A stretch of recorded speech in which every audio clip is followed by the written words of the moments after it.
Kau tahu tak, Nabi Adam pernah dihalau keluar daripada comfort zone dia. Berhenti sekejap dekat checkpoint jiwa. So kau pernah rasa tak hidup kau macam stabil, everything is perfect, tak ada apa-apa yang kau nak ubah, tapi tiba-tiba sekarang benda yang senang ni tiba-tiba penuh ujian, kau diubah, semua benda berubah. So kau akan rasa hilang arah, kau rasa macam dunia dah tak berpihak dekat kau. Tapi kalau kau rasa susah, Nabi Adam pernah kena benda yang lagi teruk. Dia pernah hidup sempurna dekat syurga, tak ada stres, tak ada kerja, tak rasa sakit, tak rasa penat. Dan Allah bagi satu anugerah paling besar untuk dia, which is Hawa. Cumanya Allah cakap ada satu je larangan, jangan pergi dekat pokok yang terlarang tu, jangan makan buah yang dilarang tu.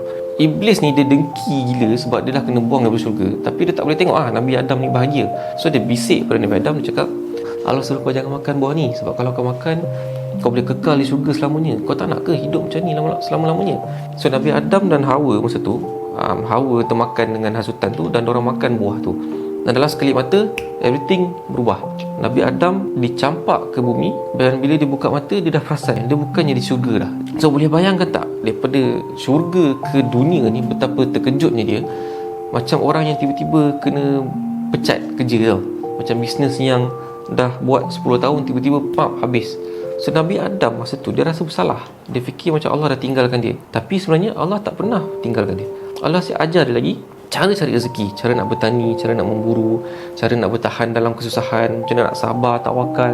Dan Allah janjikan dia, cakap kat dia, pintu taubat ni sentiasa terbuka. So Allah ajar macam mana nak bertaubat. So walaupun Nabi Adam buat satu kesilapan besar, lawan arahan Allah direct, Allah tetap bagi second chance. So bayangkan, kalau kau pernah buat silap yang kau rasa bersilap besar dalam hidup, Nabi Adam yang directly ingkar kepada arahan Allah pun Allah bagi peluang kedua, apatah lagi kita.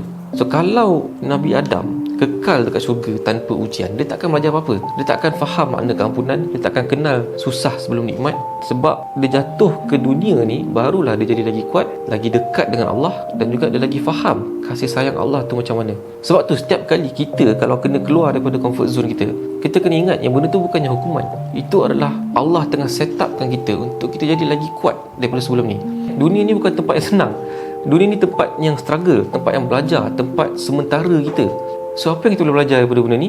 Jatuh kita dalam dunia ni tak bermakna everything is over. Allah akan sentiasa buka pintu taubat dan peluang baru untuk kita, insya-Allah. Dan dunia ni adalah perjalanan, dia bukan destinasi.